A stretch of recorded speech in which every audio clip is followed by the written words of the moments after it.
pinakagwapo sa sodlon, gatagay ug red or iyang naong murag or si Ervin na hobo, naglagot ni Melong harina diri, istorya mong erbensyon. Happy New Year sa tanan, maglipay kita og di mangitag sa mo. Asa na ang ber, ituyok na Antonio. Happy New Year sa nakadungo ganing kanta, o Erbensyo asa na ka, tagay na diha aron mahoman kita.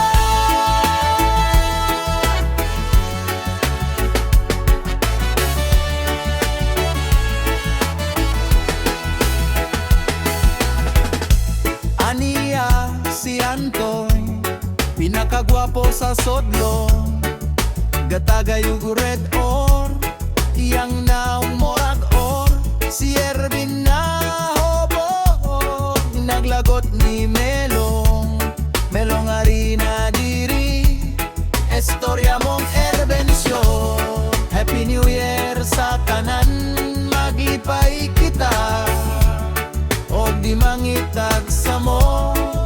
Asa na ang ber, ituyok na Antonio.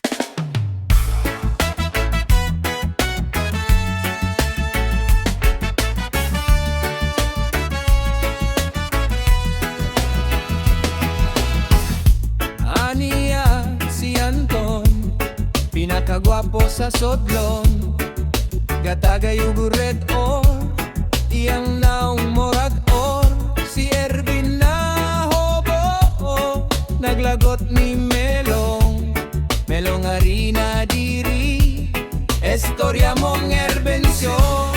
Happy New Year sa tanan, maglipay kita og di mangitag sa mo.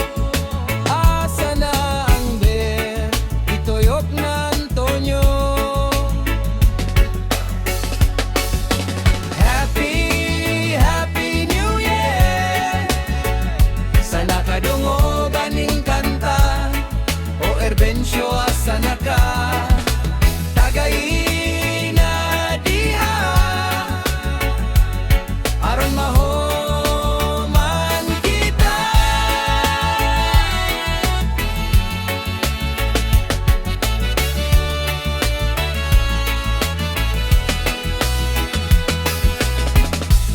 Aniya si Anton, pinakagwapo sa sodlon, gatagay ug red or iyang naong morag or si Ervin na hobo, naglagot ni Melong harina diri, istorya mong erbensyo.